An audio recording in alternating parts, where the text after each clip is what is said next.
the Iberian Peninsula, a vast and untamed territory inhabited by tribes who called these lands home.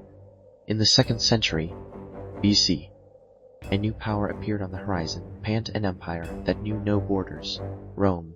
With each conquest, it expanded more and more, until Amentus, upon reaching these lands, it found resistance in a man who would be remembered as the greatest Lusitanian hero, Viriathus, a fearless warrior and born mater. He challenged the Roman legions with guerrilla tactics and in-depth knowledge of the territory, becoming a symbol of his people's struggle and freedom.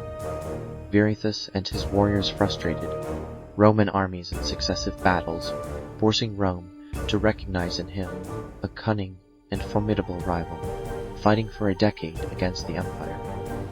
Viriathus inspired and united the tribes of the peninsula in a resistance that Rome had never faced.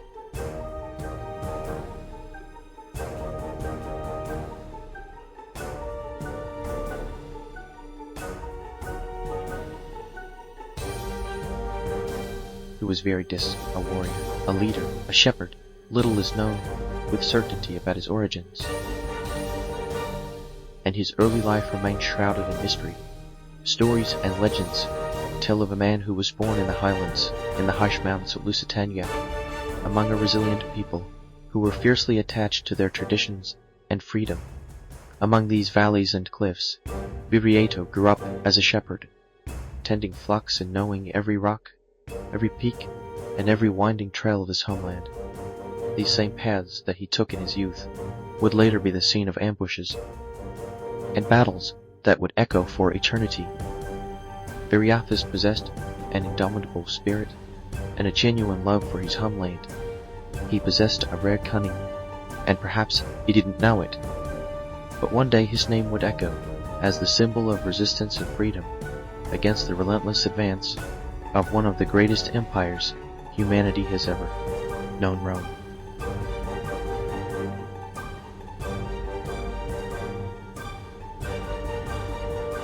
When the Roman armies began to march on the Lusitanian lands, decimating villages and subjugating tribes, Viriathus emerged as a leader and warrior, guided by a purpose greater than himself, pain defending what remained of his people's free territory, endowed with a natural curriculum.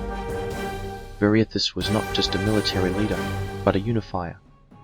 He inspired those around him, bringing together scattered tribes, with ancient histories and feuds, under the banner of freedom and resistance against Rome. Viriathus used mountainous terrain and guerrilla tactics, revealing himself to be a formidable strategist who always managed to stay one step ahead of his enemies. He did not face Rome's legions directly. Instead, he would attack by surprise, ambush, and retreat to the terrain he knew so well. His victories were so many that Rome began to recognize in him a rival worthy of its power.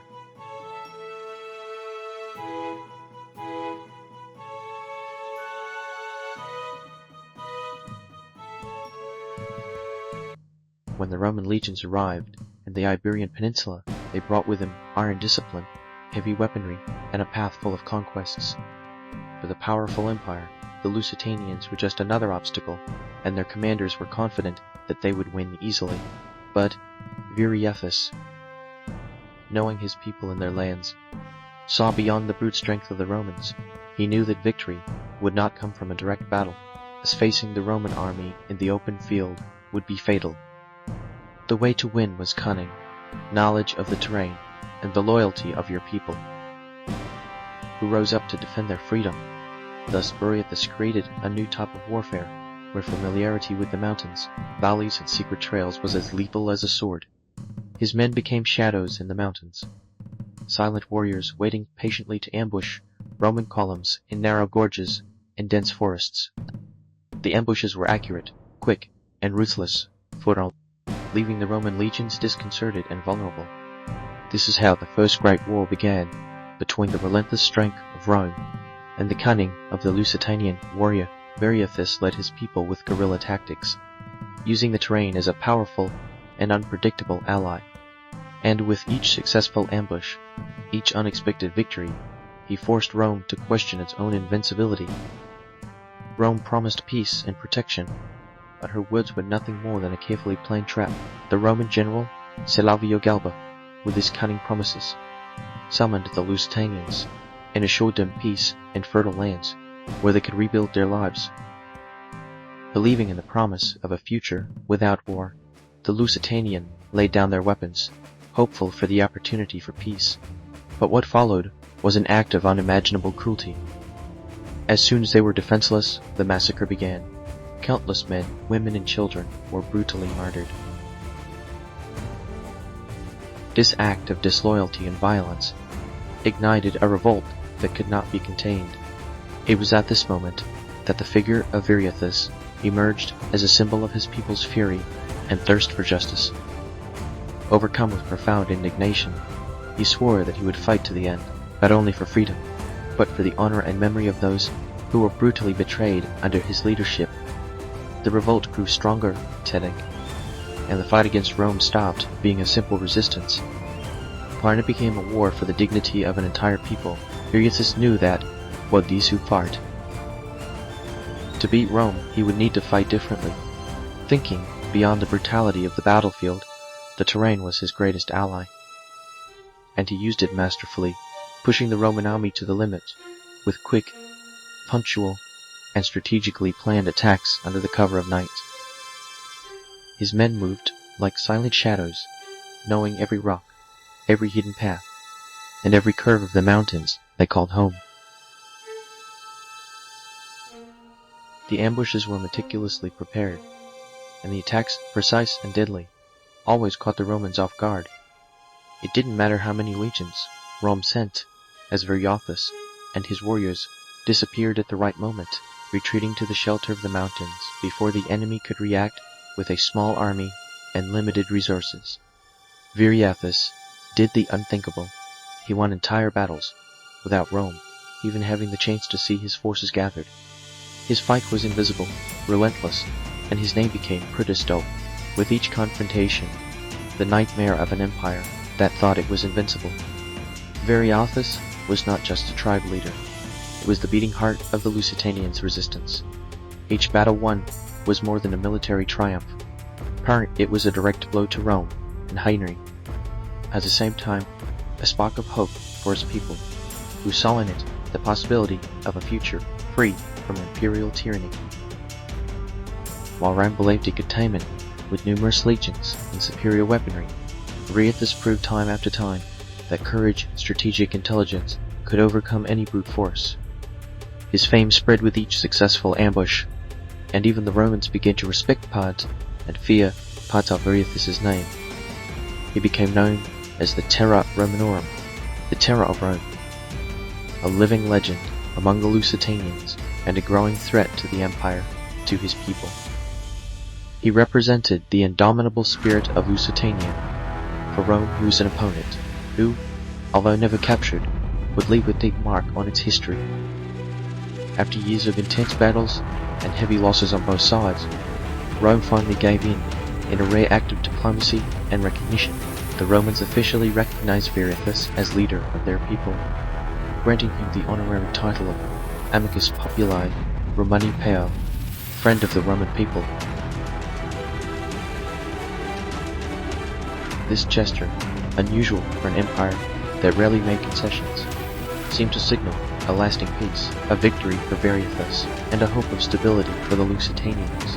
For Viriathus, this was his most significant achievement. Not only had he survived the Roman legions, but he had also negotiated a truce that he believed would protect his people and their lands. However, as so many times before, Rome would not keep its word. The apparent peace was just a pause, a new strategy in a game of betrayals. Behind its diplomacy, Rome was already planning another way to silence the terror, Romanorum, a plan that, although silent, would be definitive. Rome, cunning and merciless, understood that defeating Viriathus on the battlefield was an impossible task. His best chance, then, lay not in arms, but in treachery. In secret, the Romans bribed 3 of Viriathus' trusted men, who, in the dead of night, murdered him while he slept. With no sword in hand or time to defend himself, Viriathus was taken from his people, who lost their leader before he even realized he was losing the war This betrayal exposed the cruel truth. Rome had never accepted Viriathus as an equal, nor respected the peace agreements. He was nothing more than an obstacle, an indomitable symbol that the empire needed to eliminate at any cost.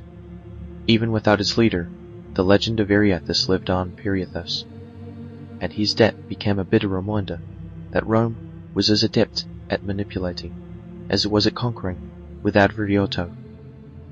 The Lusitanians were left adrift, without the leader who had given them purpose and strength to resist the powerful resistance network. But with so many sacrifices and unlikely victories began to crumble. The tribes, previously united under the leadership of Viriathus, were defeated one by one, until finally the entire territory fell to the rule of Rome.